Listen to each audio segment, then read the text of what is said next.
धला जहर डिल चली समय रे पुलिस अतर्कित भावे चढ़ाऊ करी अभियुक्त को माड़ी बसी काबू करने सहित ता निकटरू 264 ग्राम ओजनर ब्राउन सुगर को जबत करिछि, जार आनुमानिक मूल्य 26,40,000 टंका हेबो बोली जଣା पड़िछि। मिलिथिबा सूचना अनुसार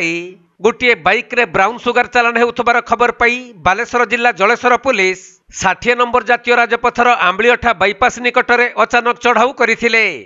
आउ ब्राउन सुगर बिक्री पाई डील चलुथबा समय रे अभियुक्त को पुलिस काबू करने सहित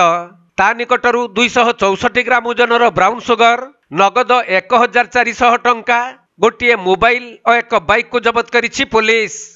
गिरफ होइथिबा ब्राउन सुगर बेपारी जनक घर जलेश्वर थाना राजपुर अंचल रे होइथिबा बेले ता नामरे जलेश्वर थाना रे एकाधिक मामला रहिथिबा नै बालेश्वर एसपी सागरिका नाथ सूचना दैछंती। जलेश्वर थाना को विश्वस्त सूत्रु इनफॉरमेशन मिलता से बेस करके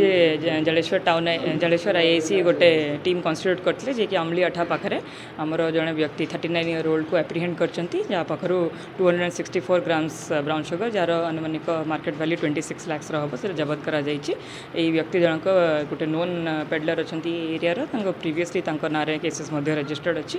आउ यही केस रे अन्य कहार संपृक्ति अच्छी से वर्तमान अंडर इन्वेस्टिगेशन अच्छी एंड खूब शीघ्र फर्दर एक्शन लिया।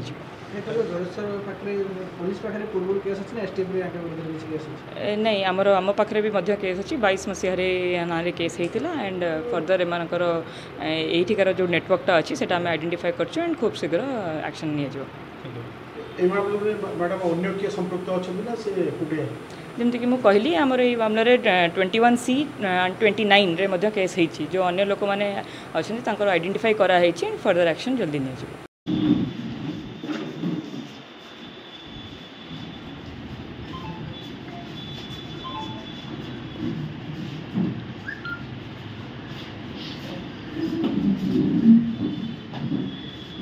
बालेश्वर जिला जलेश्वर जगन्नाथ गुच्छायत रिपोर्ट कोणार्क लाइव।